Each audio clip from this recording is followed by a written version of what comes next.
प्रिय मित्रों, आज हम बात करेंगे निर्जला एकादशी व्रत के बारे में, जो ज्येष्ठ मास के शुक्ल पक्ष की एकादशी को मनाया जाता है। यह एक अत्यंत ही फलदायी व्रत माना जाता है और इस दिन भगवान विष्णु की पूजा अर्चना करने से विशेष फल की प्राप्ति होती है। इस वीडियो में हम जानेंगे कि व्रत का सही समय क्या है, पारण कब करना है और पूजा की संपूर्ण विधि क्या है। साथ ही हम उन नियमों और सावधानियों पर भी प्रकाश डालेंगे जिन्हें व्रत के दौरान ध्यान में रखना आवश्यक होता है। तो आइए इस वीडियो के माध्यम से हम आपको निर्जला एकादशी व्रत के महत्व और विधान को सरल शब्दों में समझाते हैं और आपको एक सफल और फलदायी व्रत के लिए मार्गदर्शन प्रदान करते हैं। निर्जला एकादशी के दिन ब्रह्म मुहूर्त में उठना चाहिए। ब्रह्म मुहूर्त का अर्थ है सूर्योदय से लगभग 2 घंटे पहले का समय। यह समय साधना और आध्यात्मिक अभ्यास के लिए अत्यंत ही शुभ माना जाता है। इस पावन समय पर उठकर सबसे पहले आपको स्नान करना चाहिए। स्नान करते समय मन ही मन में भगवान विष्णु का ध्यान करें और उनसे आपको इस व्रत को सफलतापूर्वक पूर्ण करने की शक्ति प्रदान करने की प्रार्थना करें। स्नान के पश्चात स्वच्छ और साफ सुथरे वस्त्र धारण करें। यह न केवल आपको शारीरिक रूप से स्वच्छ रखेगा, बल्कि आपके मन को भी शांत और एकाग्र रखने में सहायक होगा। स्नान और स्वच्छता के पश्चात अपने पूजा स्थल पर जाएं और भगवान विष्णु की प्रतिमा या चित्र स्थापित करें। अब दीपक जलाएं और धूप अगरबत्ती दिखाएं। भगवान विष्णु को पुष्प अर्पित करें और उन्हें तुलसी दल अवश्य अर्पित करें। तुलसी भगवान विष्णु को अत्यंत प्रिय है और ऐसी मान्यता है कि तुलसी दल के बिना भगवान विष्णु की पूजा अधूरी मानी जाती है। अब भगवान विष्णु के मंत्रों का जाप करें। आप AUM नमो भगवते वासुदेवाय मंत्र का जाप कर सकते हैं।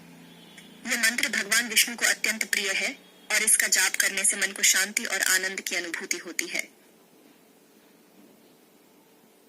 भगवान विष्णु की पूजा के पश्चात व्रत का संकल्प लें।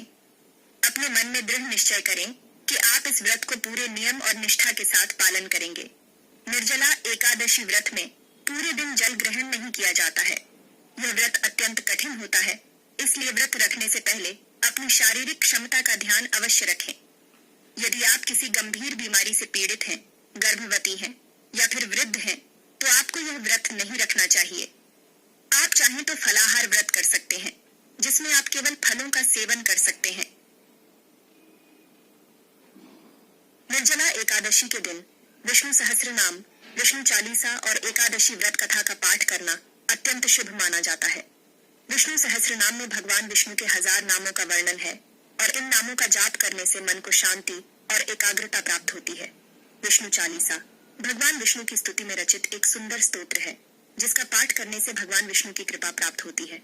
एकादशी व्रत कथा में निर्जला एकादशी व्रत के महत्व और इससे जुड़ी कथा का वर्णन है। सूर्यास्त के पश्चात पुनः भगवान विष्णु की पूजा करें और उन्हें आरती अर्पित करें। आरती के समय घंटी या शंख बजाएं और भगवान विष्णु का ध्यान करें। आरती के पश्चात सात्विक भोजन ग्रहण करें। सात्विक भोजन का अर्थ है ऐसा भोजन जो शरीर और मन दोनों के लिए शुद्ध और पौष्टिक हो। इसमें आप फल, दूध, दही, खीर, साबूदाना, कुट्टू का आटा आदि का सेवन कर सकते हैं। भोजन में तुलसी अवश्य शामिल करें। निर्जला एकादशी व्रत का पारण द्वादशी तिथि को किया जाता है। इस वर्ष द्वादशी तिथि 7 जून को है। पारण के लिए ब्रह्म मुहूर्त में उठकर स्नान करें और पूजा करें। भगवान विष्णु को भोग अर्पित करें और ब्राह्मणों को भोजन कराएं। ब्राह्मणों को दान दक्षिणा देना अत्यंत शुभ माना जाता है। दान में आप अनाज, वस्त्र, धन आदि दे सकते हैं। निर्जला एकादशी व्रत का पालन करने से अनेक लाभ प्राप्त होते हैं। ऐसा माना जाता है कि यह व्रत सभी पापों से मुक्ति दिलाता है और मोक्ष का मार्ग प्रशस्त करता है। यह व्रत सुख, समृद्धि और सौभाग्य प्रदान करता है और मानसिक शांति और आध्यात्मिक उन्नति में सहायक होता है।